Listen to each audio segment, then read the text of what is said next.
James and Emily had always dreamed of having a child. Their home was warm and filled with love, but for years it had felt incomplete.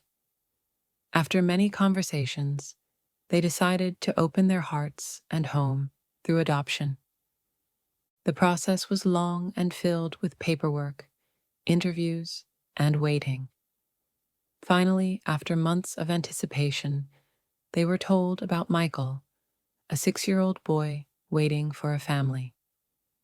When they first met Michael at the orphanage, he clung tightly to a worn-out toy car. His curly hair was tousled, and his big brown eyes looked at them with caution and sadness.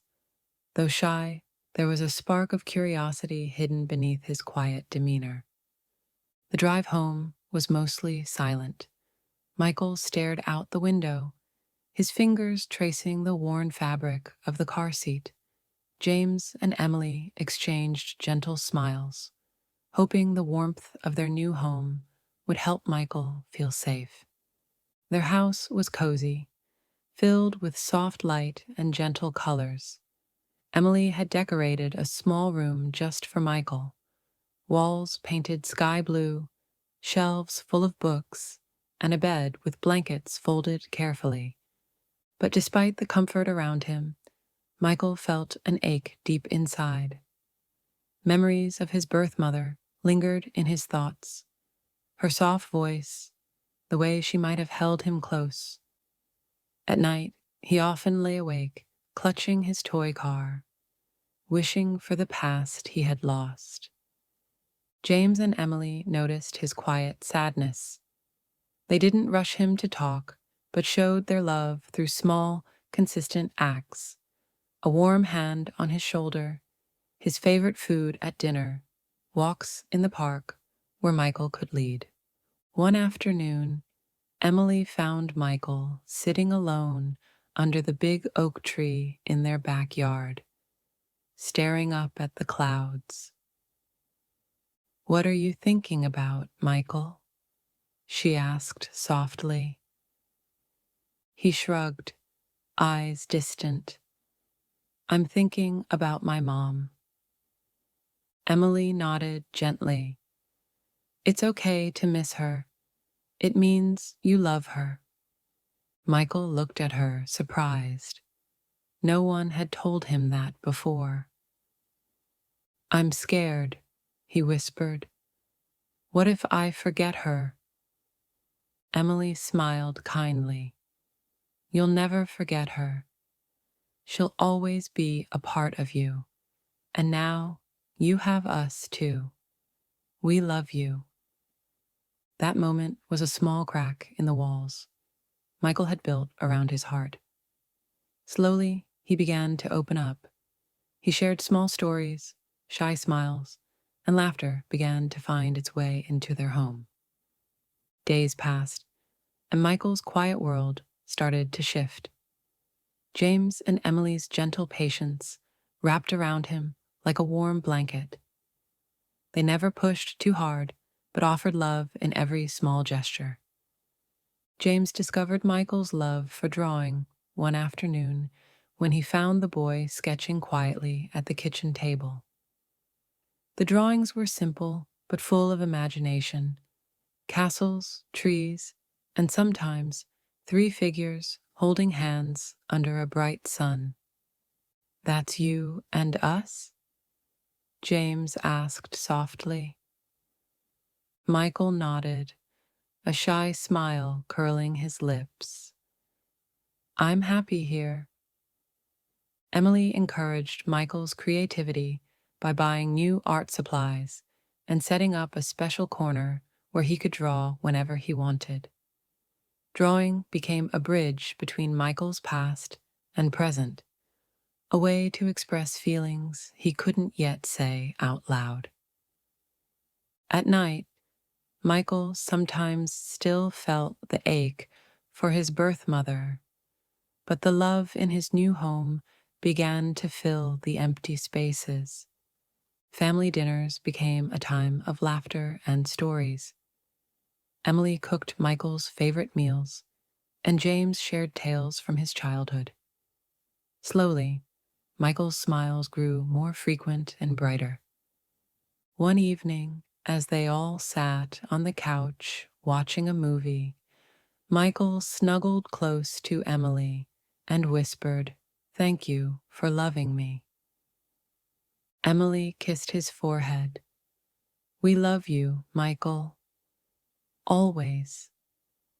The ache in Michael's heart did not vanish overnight, but it softened with every kind word, every shared moment, every act of love. As the months rolled by, Michael grew more comfortable in his new life. The home that once felt strange and unfamiliar began to feel like his own.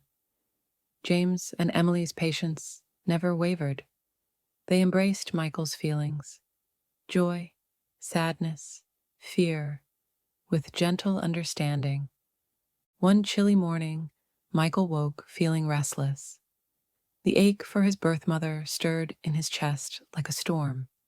He sat at the edge of his bed, clutching his favorite blanket, when Emily came quietly into his room. She sat beside him, her voice soft and warm. "Do you want to talk about what you're feeling?"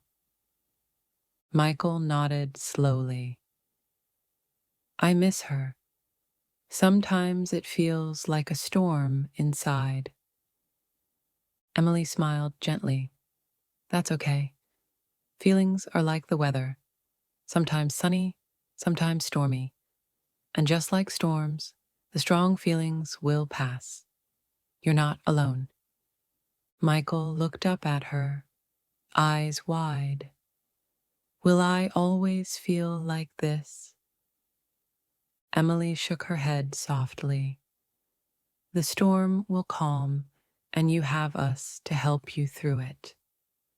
Together, they made a quiet promise. Whenever Michael felt overwhelmed, he could come to them. No matter what he felt, he would be safe and loved. To help Michael feel rooted, James and Emily started new family traditions. Every Friday was movie night with popcorn and blankets. Saturday mornings were pancake breakfasts where Michael helped pour syrup and mix batter. One day, they built a pillow fort in the living room. Michael laughed so freely, his cheeks flushed pink. It was a sound James and Emily had longed to hear. These moments stitched joy and belonging into Michael's life, helping him carry the past while embracing the present. The seasons shifted, bringing warmth and new life, and so did Michael's heart. The boy who once trembled in silence now laughed with abandon, his world expanding with each passing day. James often took Michael outside to play soccer in the backyard. The roughness of the ball under his feet, the rush of the wind, it helped Michael feel alive. Emily watched from the porch, her eyes shining with pride. One sunny afternoon, Michael ran to James, his face glowing. "Dad, look, I scored a goal." James scooped him up, spinning him around. "That's amazing, champ.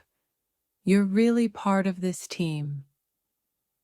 Michael's heart swelled with a new kind of love, one that wasn't born of blood, but chosen and nurtured. One evening, Michael surprised James and Emily with a small box. Inside was a handmade bracelet, carefully strung with colorful beads. "It's for you," Michael said shyly. "So you remember me." Emily's eyes filled with tears. "It's beautiful, Michael. Thank you." James clasped the bracelet on his wrist. "I'll wear it always." The bracelet was more than a gift. It was a symbol of belonging, of love, and the bridge between past and present. Years passed, and Michael grew into a confident, joyful boy. Standing before James and Emily, he said, "Thank you for choosing me." James smiled warmly. "We chose you because we love you. You're our son." Michael's heart was full. The ache for his birth mother softened into a tender memory, a chapter of his story that made him who he was. He had found love. He had found home.